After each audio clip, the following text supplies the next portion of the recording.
You're good. Ivani, how are you? Good evening, everyone. Fine, thank you. Good. Hi, Lindsay. Hello. We ready? Okay, ready to go, Chuck. Go ahead. Thank you. All right, I'll call this meeting to order. Good evening, everyone. This is the March 23rd, 2021, regularly scheduled meeting of the Wethersfield Board of Education, being held in accordance with the governor's executive order and being held virtually. May we have roll call, please? Yes, Chairman Carey. Good evening, everyone. Mr. Castillo? Mrs. Devens? Here. Mrs. Granado? Present. Mr. Lesser? Here. Mr. Michaels? Here. Mrs. Paradise? Here. Mr. Riley? Here. Vice Chairperson, Mr. Healy? Here. Chairperson, Mr. Carey? President. I'll try again for Mr. Casio. No, I don't believe he's going to be making it tonight. Okay. And Wethersfield High School Student Representative, Tiago Wen. Here. All present. Thank you, Alan. If we could all rise for the Pledge of Allegiance, and Mr. Riley, please lead us. Pledge allegiance to the flag of the United States of America, to the republic for which it stands, one nation, under God, indivisible, with liberty and justice for all.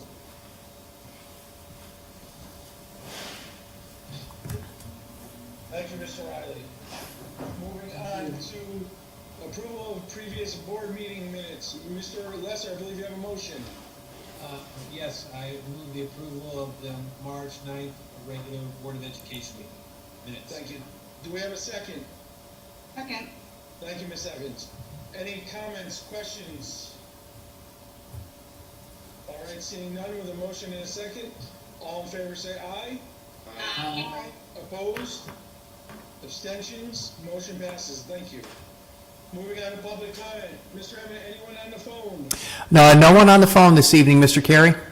Very good, and we have no emails, so public comment is now closed. Communications, Mr. Emmett. Thank you, Mr. Carey. Good evening, everyone. Very pleased to report that Silas Dean Middle School welcomed back 486 learners to in-person learning yesterday morning. That equates to 84% of the student body and is consistent with the numbers that we predicted back in November. This is also consistent with what we're seeing at the elementary level as well. As of this afternoon, 80% of our freshman classes returned to in-person learning, while only 62% of our sophomores have returned to in-person. We are projecting, based upon our survey, of approximately 80% of our juniors and seniors coming back in on Monday. Tiago, we are looking forward to seeing you on Monday morning, I can tell you that.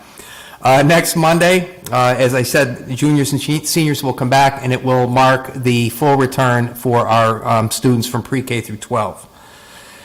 Just want to mention a little bit about the travel advisory. As of last Friday, the state has adjusted the travel advisory where it no longer mandates and requires quarantines or testing for COVID. However, it continues to strongly recommend taking these steps if you travel.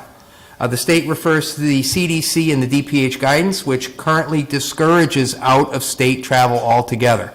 The reality is we know that people are going to travel over the course of vacation in April. So the best plan of action is to review the guidelines and continue to follow the recommendations. That includes quarantining, and that includes testing if you've traveled. Again, with all of the communications that are going out announcing COVID cases or any changes to the learning environment, we are posting that link to the CDC website as well as the link to the state website regarding your travel plans. Again, we want to make sure that on the backside of April vacation that we do not see a spike in cases that result in increased quarantines. As you all know, with more students back into in-person learning, the tendency to have to quarantine more students is higher. So again, let's everybody work together and enjoy that vacation, but on the same token, make sure that you are following those CDC guidelines so that we are all remaining safe. As we talk about travel, we also continue to monitor cases. This afternoon, I sent my 90th communication this year with regard to COVID cases or learning model adjustments, reopening, or emergency closures for weather. So today was number 90. Again, unfortunately, we did see an outbreak within our athletic teams, which cost our boys varsity and JV basketball teams the end of their season. We also had our wrestling team, which was not competing but was training, also have to end their training sessions early this year due to multiple positive cases. We also continue to see infections among siblings. The data reminds us that we must continue to stay vigilant and not let our guard down around our mitigation strategies. So again, let's be careful out there. The variants are out there, and we're certainly continuing to see the spread. So mitigation strategies. The mask is a critical one. Hand washing, staying home if you're sick, and social distancing to the extent that we can. Again, our schools have done a great job of maintaining a safe environment.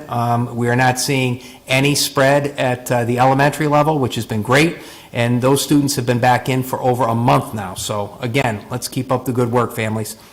I'd like to wrap up communications this evening with a thank you to Carolyn Fazina and Judy Keene and our friends at the Keene Foundation for their efforts this year in providing virtual enrichment programs for our students.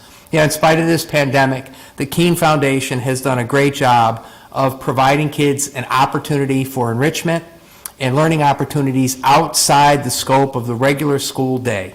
So again, we're looking forward to being back in full time in the fall and having the Keene Foundation resume its great work with our students. So to Judy and to Carolyn Fazina, thank you so much for your efforts in providing our kids great opportunities. So with that, that's communications. Thank you. Thank you, Mr. Emmett. Moving on to action items.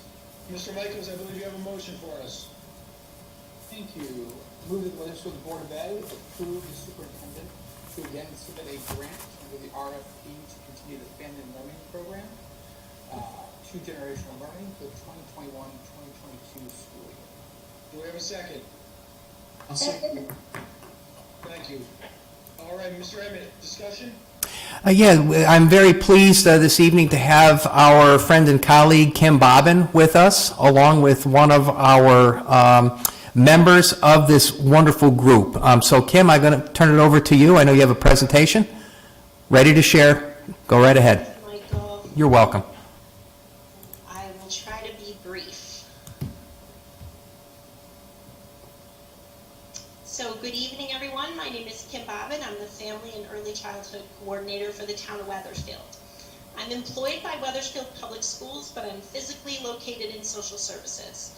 This enables me to reach the families who need us the most. And I'm here tonight to share a little bit about our family learning program. In order to apply for this grant, we needed board approval, so thank you very much. I want to give you an opportunity to meet one of our families and answer any questions you might have about the program.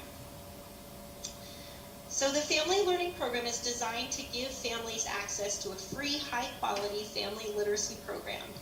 It's one central place where parents can come together to learn about early childhood education, parenting education, and to learn English. It also promotes workforce readiness and career readiness of our families. The grant and the program have 4 components, which include adult education, early childhood education, parenting education, and parent and child together activities. It's a $50,000 grant, which is federal funds funneled through the State Department of Education. The program takes place in Trinity Episcopal Church. This year we were 100% virtual, and we continued to have 24 families, which we were very excited about. During the year when it's not COVID, we meet Tuesday, Wednesday, Thursday at the Trinity Episcopal Church, and I'd love to invite board members next year to come and check out the space and possibly be speakers in the program if you're available. These are all our partners, which are many. So we have over 60 guest speaker slots, and one of the things we're most proud of is our ability to connect our families to resources and have them meet people in the community. I know Bobby Granato has come, Sally DeStoli, Michael Emmett, and like I said, if board members, if you want to come check it out, it's a really, really amazing program. But the grant has 4 main partners in addition to Wethersfield Public Schools, Capital Workforce Partners, Vernon Regional Adult-Based Education, the YMCA, and the Trinity Episcopal Church. One of the most amazing things about our program, I think, is the continuous two-way communication. So recently I've been talking to our schools a lot about how we're moving from parenting education to family engagement to school family community partnerships. And real partnerships with our families means that both we're speaking and we're listening. And so we use an app with our families called Viber, and we are engaged with them 12 months out of the year, so we never stop. The only rule we have is nothing after 8 p.m. because our little guys are sleeping, and 8 a.m. in the morning, otherwise people will be pinging each other all night. But it's really amazing that we're able to keep in touch all year, and even during COVID, we never stopped. So not even for a second, we just immediately went from in-person to virtual in March of last year. And tonight I want to introduce you to two of our rock stars. So this is Ivani and Lindsay. Lindsay started with us when she was 2 years old. She's now 4, and she'll be attending Webb Kindergarten in the fall, and I'm proud to say that she is more than kindergarten ready. Her mom, Ivani, was a participant and a graduate of our Wethersfield PEP, Parent Leadership Training Program. She was recently employed by Yale University in their Social Emotional Learning Program.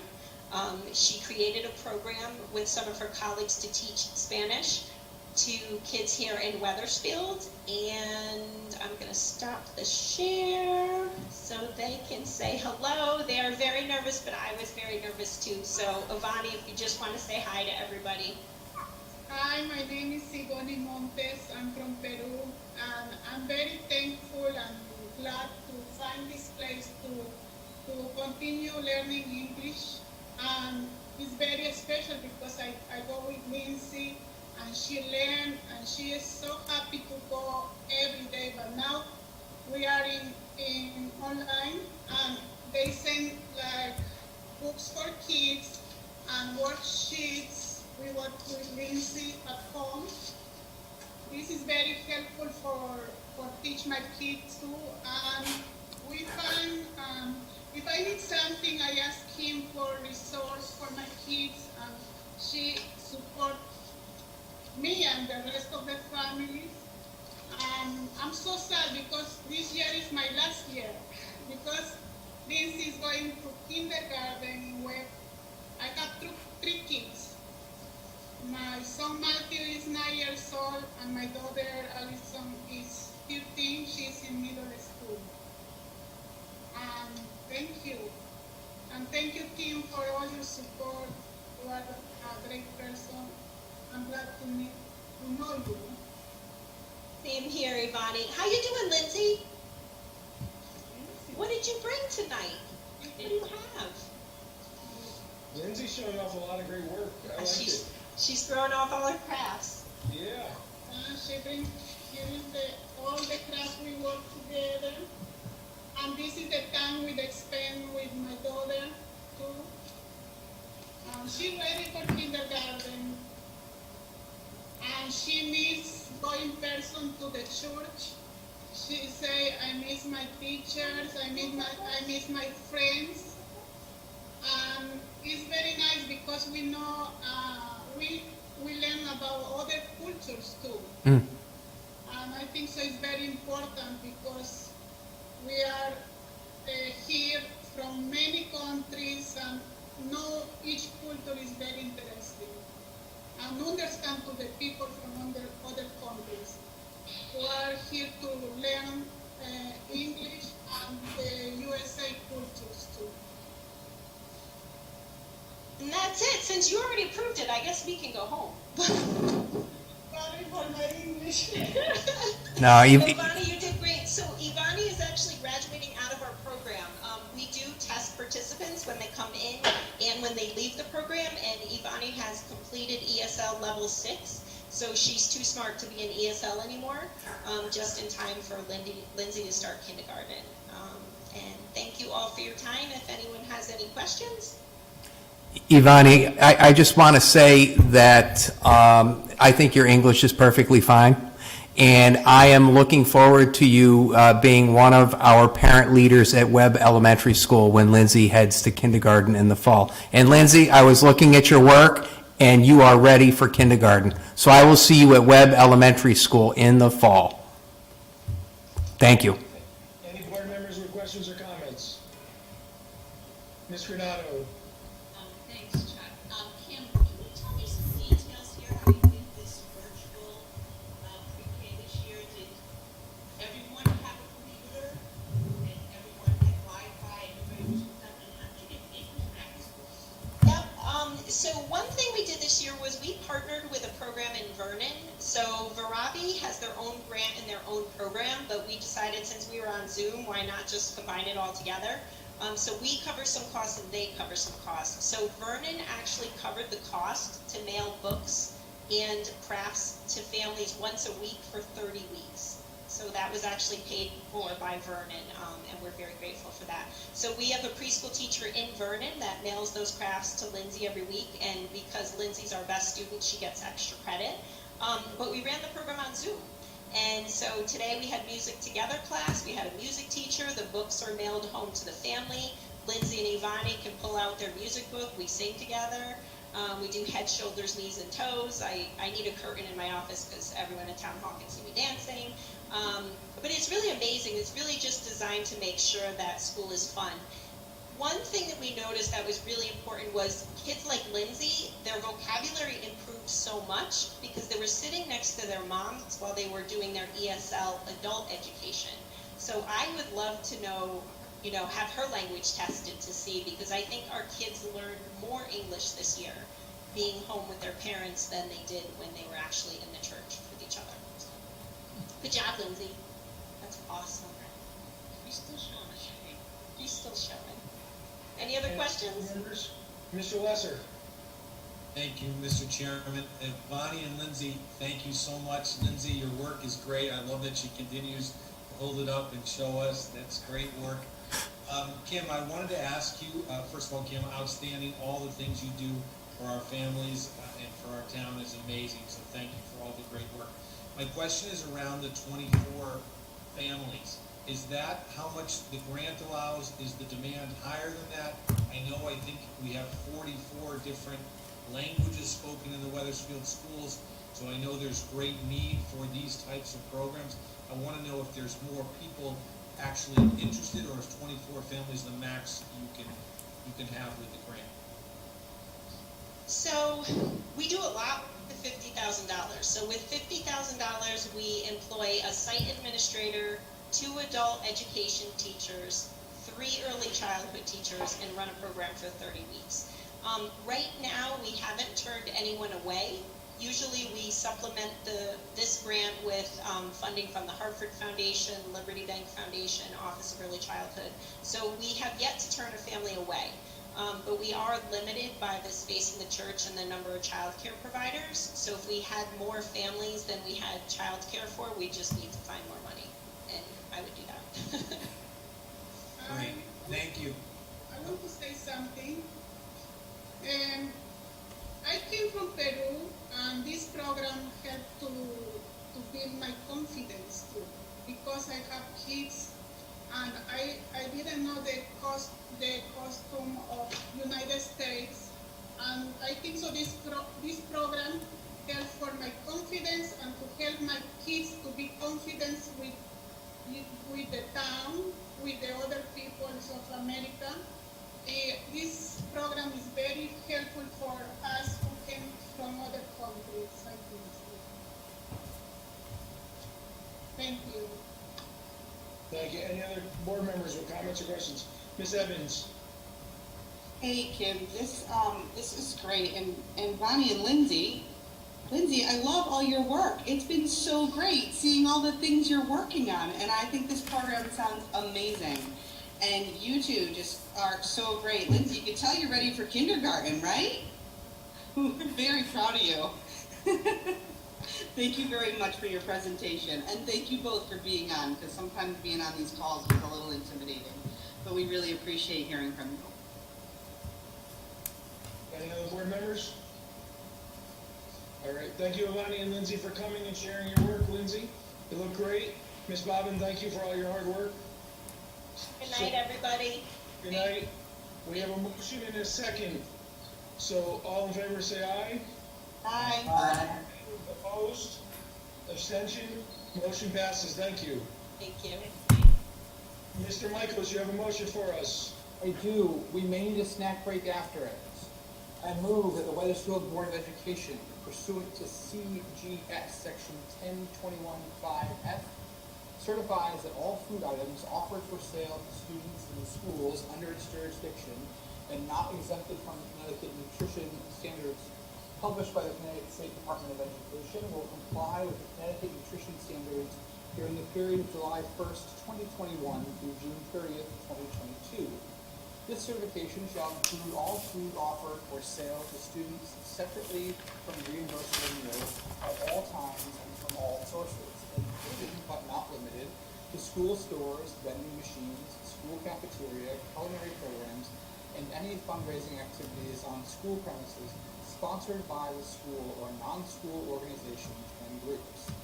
And further move that the Wethersfield Board of Education will allow the sale to students of food items that do not meet the Connecticut nutrition standards and beverages not listed in Section 10-22(1)Q of the Connecticut General Statutes, provided that the following conditions are met. 1. The sale is in conjunction with an event occurring after the end of a regular school day or on the weekend. 2. The sale is at a location of the event. And 3. The food and beverage items are not sold from a vending machine or school store. An event is an occurrence that involves more than just a regularly scheduled practice, meeting, or extracurricular activity. For example, soccer games, school plays, and interscholastic debates are events, but soccer practice, play rehearsal, and debate team meetings are not. The regular school day is the period from midnight before to 30 minutes after the end of the official school day.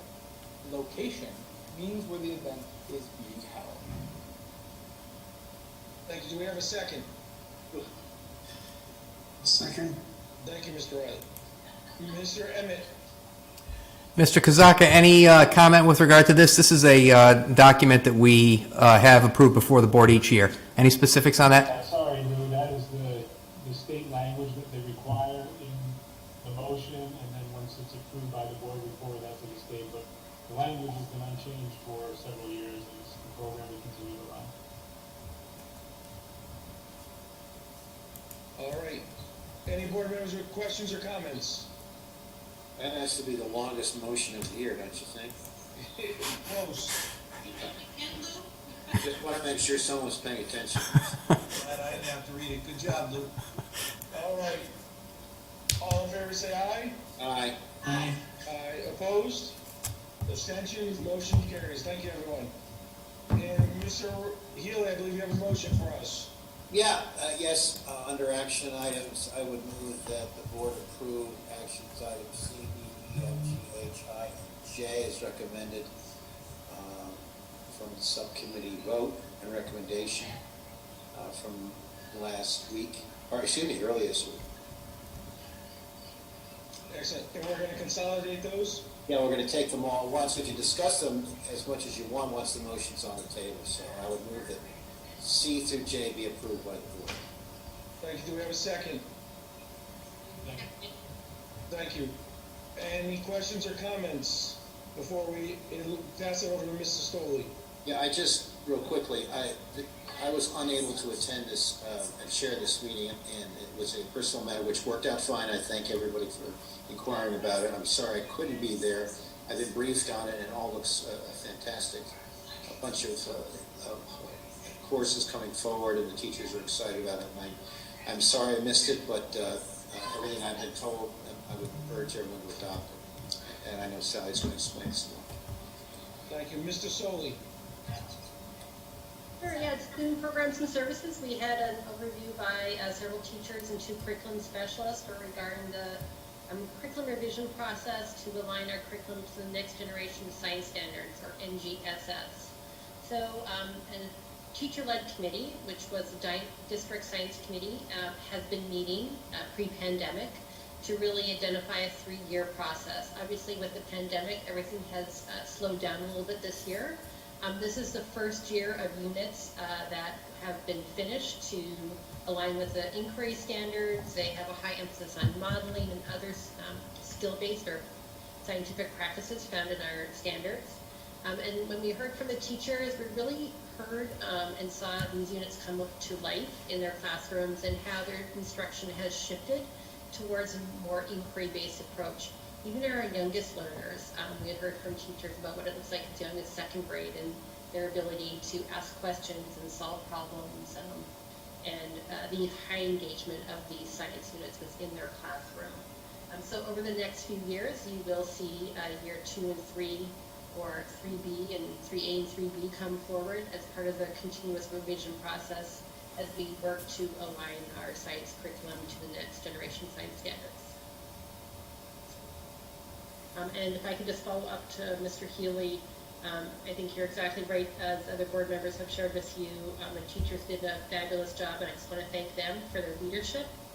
The Science Committee has been a committee that's led by teachers, and they have found creative times to meet during the day and also during the summer for curriculum revision.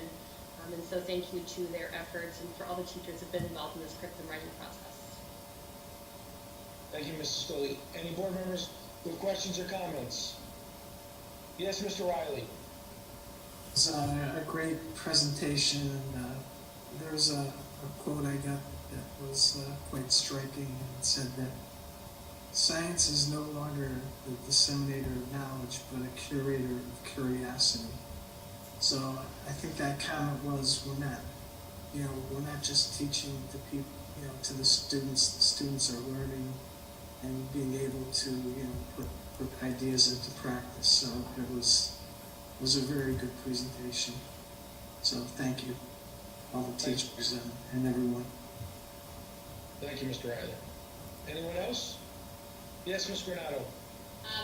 It really was amazing, and it was so much fun because it's a different type of teaching science. It's an exploratory way to teach matter, to teach weather, and to hear these students start out with a model, then they have a hypothesis, and then they question it, and they research it, and then they have a final model to see what is really true.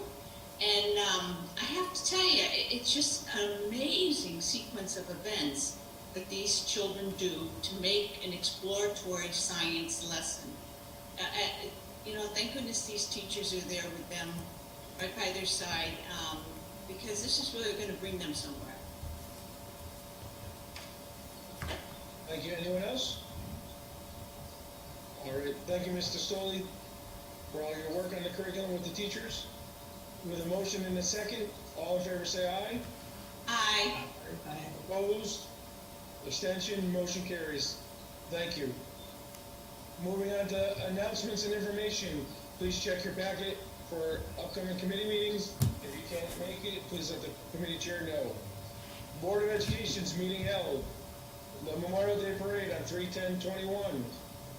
The correct council on 3/17/21. Ms. Granado.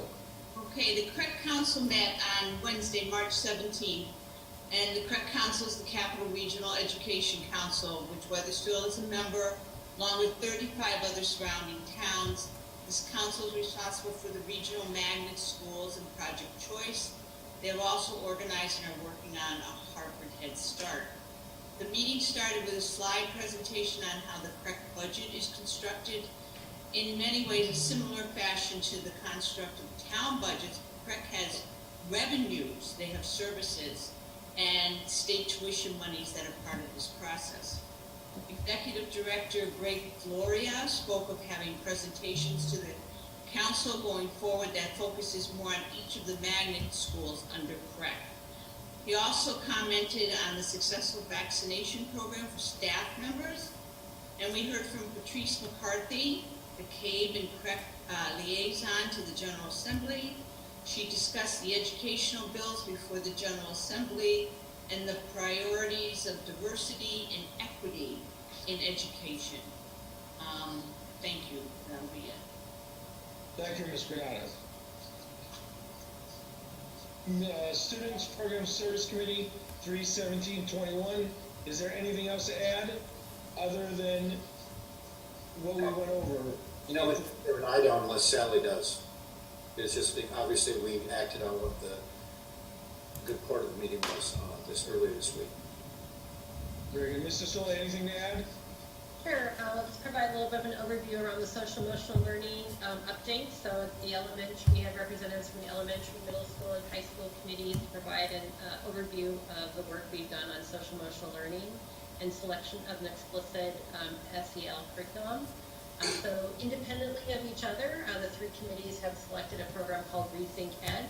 So we learned a little bit about the Rethink Ed, and the committees also shared a little bit about their next steps as they continue to work on an implementation plan, discussing professional development and supporting teachers through implementation of that SEL. I think one of the powerful messages from all three committees was a lot about the why and all the reasons why having an explicit social emotional curriculum is important for our students. So we look forward to providing some more updates next year as we go through this process. Thank you. Moving on to the Finance and Operations Committee, 3/23/21, Mr. Michaels. Mr. Perry, we met this evening. We are currently $556,211 under budget. That's an increase of a little over $56,000 due to some realizations throughout the different budget lines. We spoke briefly that we do not have a date yet for our combined Board of Ed town council meeting to go over budget information. The superintendent told us that we are still waiting on more details on the ESSER 2 funding and the recovery funds as well. So we're waiting on that from the state and some guidance on how and what that can be spent on. And then Mr. Zaka shared with us, and there'll be more coming out to the town about lunches during vacation week. Chartwell's provided me, so look for that information coming out shortly. Thank you, Mr. Michaels. There is no unfinished business. No meetings being scheduled, no unfinished business. Public comment, Mr. Emmett, anyone on the phone? I have no one on the phone, Mr. Carey. All right, public comment is closed. Moving on to board comment. Any board members wishing to make comment? Ms. Paradise. I don't know, Michael, maybe you can help me here. His Kim Bobbin's vacation is paid for, some of the board and some have to go to town council, I think you told me. Is Yes. that been solidly firmed up, or we still gotta wait for them to vote on the budget? This is great work. Yeah. I just want to know that she's pretty much, in your opinion, Mike, it's fine with me, solid for us, you know what I mean? Yeah, she is solidly within our budget. And, I mean, that's a position that you saw tonight, that position really pays for itself. And what she's done in terms of bringing in grant funding and what she does in terms of, we talk about shared services, it really is a shared position. And I know on the Board of Ed side, that is in the budget. I have no intention of cutting that. Obviously, we're waiting to see what town council budget looks like. I would have to say, knowing what Kim does on the town side, that it will be a position that is funded on the town side as well. So thank you, Elaine. Definitely in our budget. Any other board members? Ms. Granado. Okay, there's a couple other programs that add to the Wethersfield school system curriculum. One is the Keen on Kids Coalition, and Michael gave a nice shout out tonight to Carolyn Fazina and Judy Keen. But their meeting was held virtually on Thursday, March 11th, and their after-school winter program has ended, and it did have a good turnout. They did it on Wednesdays. There was much interested in the virtual science enrichment program, which will continue this spring, along with an enriching art program.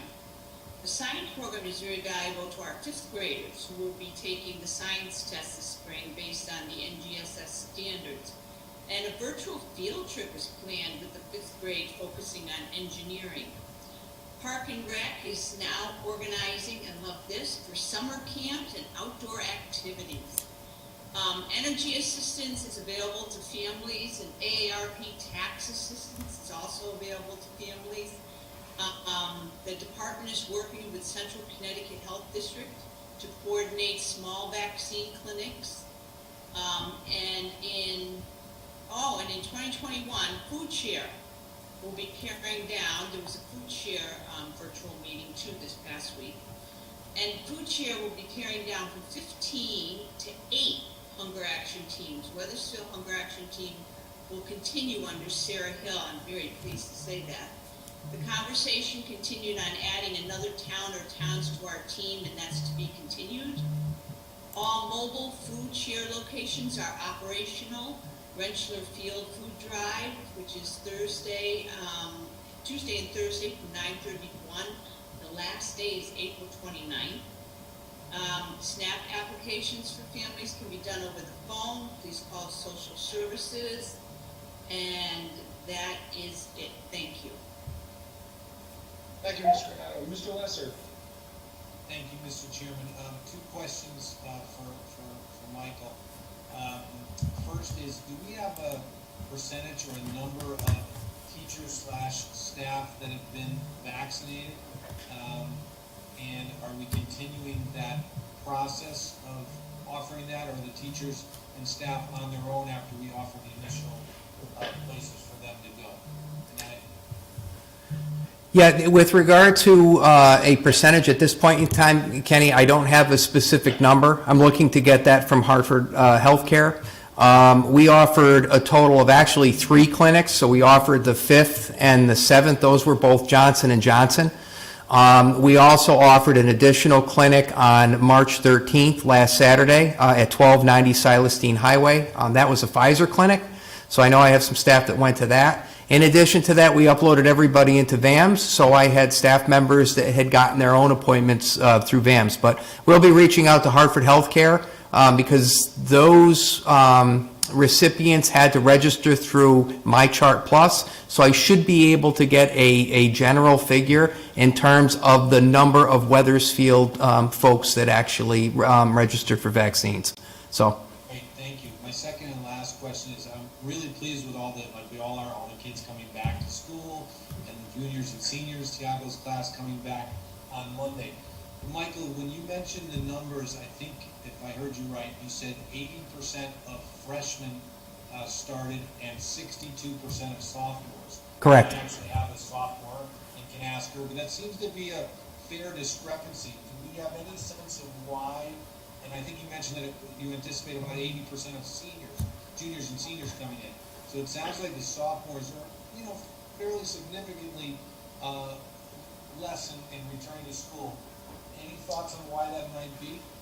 Yeah, you know what, it's difficult to tell. I don't think that the high school's come up with a true reason at this point in time, and I think that, what we're looking at also is, over the course of time, will we see more kids come back? One of the things we talked about at the elementary level is, since we reopened on the 8th of February and the 22nd of February, have we seen parents pull back out and have their kids go to remote learning? And the opposite has happened. It has been more parents saying, all right, we've gotten through another month. You guys have your stuff together with regard to mitigation strategies. We're sending our kids back in. So I've got some elementary schools that are up, in the 90, 91, 92% of students back in.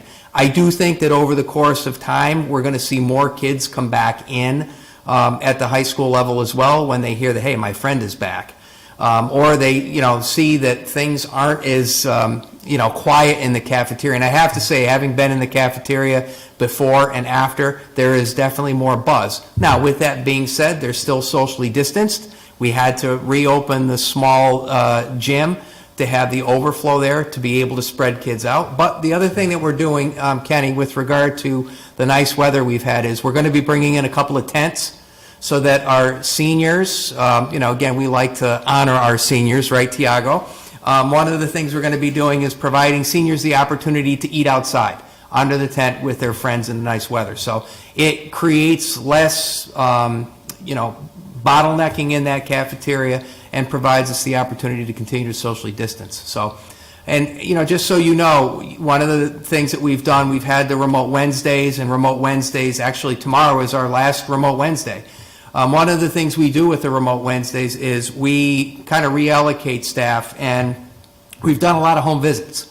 So Mike Barabalt, who is our interim security director, will go out with high school security guards to knock on doors to find out what's going on with families, to provide support. We have ongoing meetings with regard to attendance to try and make sure that we're bringing these kids back in to district and getting them re-engaged. So that number of 62%, we definitely need to see that go up. I think the other thing we need to make sure that we mention tonight here is the issue of the remote learners, and this has been the challenge of, do we go full in? Do we go hybrid? Do we continue to allow the opportunity for remote learning? What does remote learning look like? I will tell you that the idea of continuing remote learning into next year is one that we're waiting on the state to provide us clarity on. I will also tell you that the sustainability of our current model of remote versus in-person is really not sustainable. So we're going to have to look at what remote learning looks like next year. I mean, certainly we're hopeful that all of our students are back in our classrooms and being able to socialize and get that experience. We know in some cases that it may be a situation where there's some medical fragility and there's ample reason for not being in, but we're certainly looking for all of our students to be able to come back in. So that 62%, Kenny, I'm certainly hopeful over the next few weeks as the rest of the high school comes back, we're going to see that number go up. Got it. Thank you for everything, Michael. Appreciate it. You're welcome, sir. Tiago, you have to make comment, please? Yes, I did. So just some quick updates on, in particular, the senior class. Again, like the senior class and the junior class, the upperclassmen are heading back to school next week. This is something that I guess I'm very excited for, and I know several of my classmates are very excited for. And especially the possibility of eating outside under the tents is something that many seniors are very ecstatic for, myself in particular. And on to discussion about prom and graduation details continues.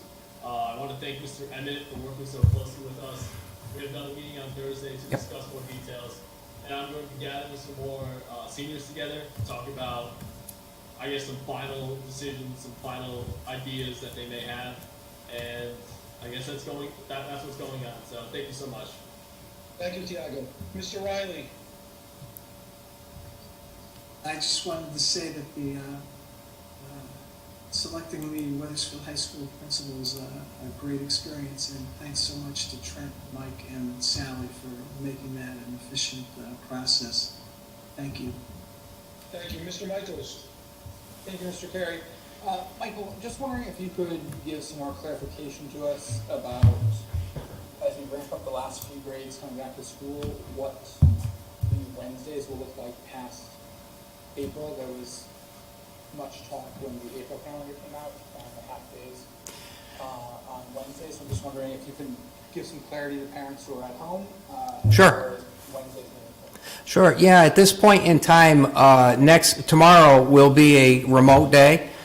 The 31st, next Wednesday, will be a regular school day, and that will be in lieu of Friday. It is Good Friday, and we're off, so we're going to be able to see the kids for the 4 days next week. Beyond that, the first week in April was a pre-planned early dismissal for professional development, so we've planned professional development with teachers. The following week is our vacation week, and then the 2 weeks beyond, up to the end of April, are in-school days with early dismissals. And the genesis of this was brought about by our leadership teams at the school level that expressed the concern about needing to be able to continue to work with remote learners and keep kids engaged. As you know, over the course of this school year, we have gone on a month-by-month basis, given the fact that the pandemic really kind of drives the bus, and the virus tends to make the decisions, unfortunately. So we've continued to go with a month-by-month basis. My hope and my expectation is we're going to continue to see the number of remote learners dwindle as the vaccination rate continues to go up. As you may know, on April 5th, seniors like Tiago will be eligible to get the vaccine. I'm certainly hopeful that all of our eligible students, age 16 and older, will take advantage of the opportunity. So I do see the early dismissals on Wednesday ultimately phasing out. We had a conversation with the Wethersfield Federation of Teachers. They'd certainly like to see it continue, and we're trying to strike that balance. And obviously, I can tell you, knowing how difficult it is for teachers to try and balance having 18 students in their class and 2 or 3 at home has been a challenge. And I will also say the other challenge I've heard not only from here in Wethersfield, but across the state, the inconsistency of how some families are utilizing remote days, where we're going to have a student we expect to be in person suddenly shows up on the computer. And it's a major challenge for our teaching staff who has prepared a lesson for the student to be in, only to find that the student is at home. So, again, a lot of challenges with regard to this, but we're, again, trying to strike the balance here. So my expectation is into May, our final full month of the school year, my hope is that we will be in full day, all day. So, hope that answered your question, Lou. Thank you. Anyone else? Ms. Evans? Thanks, Jack. I have one question for Mr. Emmett and just two quick comments. So I heard from a ton of teachers about how quickly you guys put together those vaccination clinics and how easy it was and how efficient it was. And I was super impressed and happy to hear that. And everybody seemed really happy to be able to get there and get it in so quickly. That couldn't have been easy, but everyone I talked to was like, oh, I got in and out. I'm already done. I'm like, I'm jealous. So I wish my job did that. So I'm sure that wasn't easy, but thank you so much for that. And then all the kids that I'm seeing are so excited to be back. So obviously I see at the elementary level, but it's so awesome to see them so happy going in, and it's just so great. It's just bringing like a ton of light to this awesome spring. So that's really fun. And then the only other question I had is, now that we've been back full time for a little while, at least at the elementary school level, we're still not seeing the school, like people picking up the virus from school. It's still basically community spread rather than in the schools. Isn't that correct? Yeah, at the elementary level, definitely. The only time that we have found spread that we believe occurred within the school was the most recent situation with the athletics. And that was one thing, Kelly, when we started to see that trend, reached out to Charles Brown at the Central Connecticut Health District and also reached out to the State Department of Public Health, provided them with that data.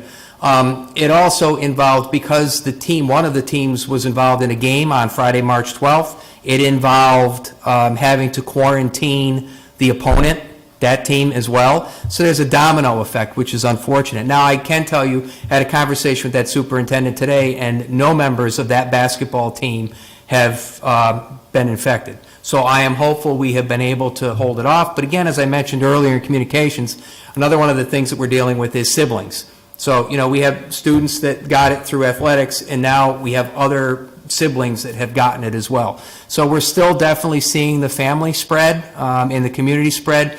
Karate coaches, youth hockey. We had to quarantine several students related to youth hockey today. We've had some quarantines around dance teachers that have tested positive. So again, as we're out in the community, the variants are out there. We've seen a couple hundred cases of the UK variant, a handful of cases of the South African variant, and I know that there's a new variant they're talking about actually from New York City, which is becoming pretty prolific. So we continue to monitor. I continue to meet with the Department of Public Health on a weekly basis. I meet with the CCHD on a weekly basis, and I meet with my fellow colleagues of the Greater Hartford Superintendents Association as well. So we're continuing to monitor, and again, we'll do the best we can to make sure our students and our staff are safe. Thank you, Kelly.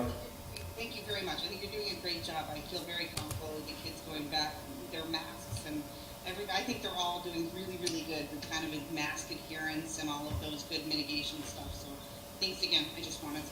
Thank you. Definitely a team effort. Wouldn't be possible without our parents and our staff. Thank you. Anyone else? All right, Mr. Neal, you have a motion for us? Yes, Mr. Chairman. I move that the Board of Education leave public session, enter executive session at approximately 7:50 p.m. for the purposes of A, discussion of strategy with respect to collective bargaining with secretary, paraprofessional, and nurses units, and B, mid-year review of superintendent's goals. And do we have a second? Second. Thank you, Ms. Granado. Any questions, comments? Seeing none, all in favor say aye. Aye. Aye. Opposed? Abstention? Motion carries. Thank you. We'll enter executive session now.